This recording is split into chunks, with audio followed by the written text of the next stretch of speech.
Hello నమస్తే. నేను మీ కౌండిన్య.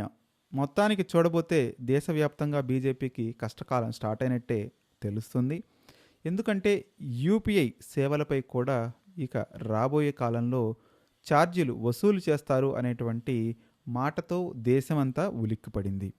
డబ్బు లావాదేవీలు, చెల్లింపుల విషయంలో మనకు ఉన్నటువంటి అత్యంత సులభమైన పద్ధతి ఇంకెక్కడా ఉండదని మురిసిపోతే చేతిలో స్మార్ట్ ఫోను, దానికి ఛార్జింగ్, అవసరమైన డేటా ఉంటే చాలు, డబ్బు కూడా వెంట పెట్టుకొని తిరిగినట్టే, ఇక దిగులు లేదు అని మురిసిపోతే నిబంధనలు ఇంకా తయారు కాలేదు. కానీ యూపీఐ పేమెంట్ల మీద ఆధారపడి వారికి షాక్ ఇచ్చేలాగా కేంద్ర ప్రభుత్వం నిర్ణయం తీసుకుంది.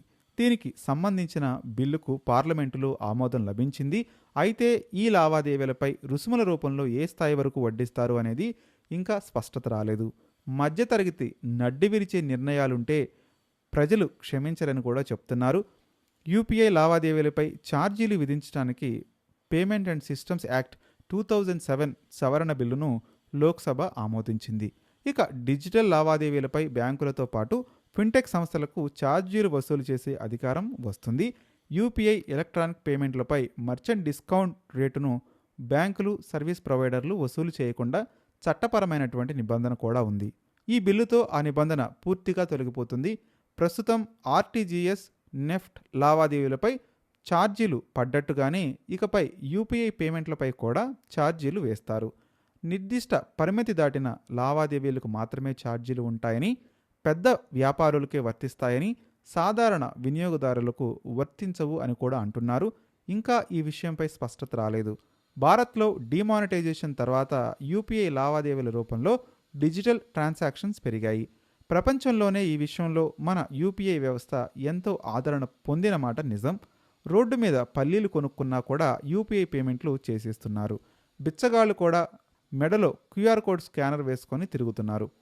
ఇంతగా ప్రాచుర్యం పొందాక ఇప్పుడు ఛార్జీల వడ్డనకు కేంద్రం రంగం సిద్ధం చేస్తోంది. ఏ స్థాయి దాటిన లావాదేవీలపై రుసుములు విధిస్తారో విధి విధానాలు ఇంకా తయారు కాలేదు. మధ్యతరగతికి స్వల్పవారం పడే నిర్ణయాలు వచ్చినా ప్రజలు హర్షించరు. డిజిటల్ ట్రాన్సాక్షన్ను ప్రోత్సహించే పేరుతో తెచ్చిన మార్పులను అలవాటు చేసి ఇప్పుడు దోచుకుంటున్నారని ప్రభుత్వాన్ని తిప్పిపొడుస్తున్నారు. మరి ఈ విషయంలో గనక బీజేపీ సరైన మార్గంలో వెళ్ళకపోతే మరొకసారి పరాభవం తప్పేలా లేదు. చూడబోతుంటే బీజేపీకి దేశవ్యాప్తంగా కష్టకాలం మొదలైనట్టుగానే మనం అర్థం చేసుకోవాల్సినటువంటి విషయం ఉంటుంది.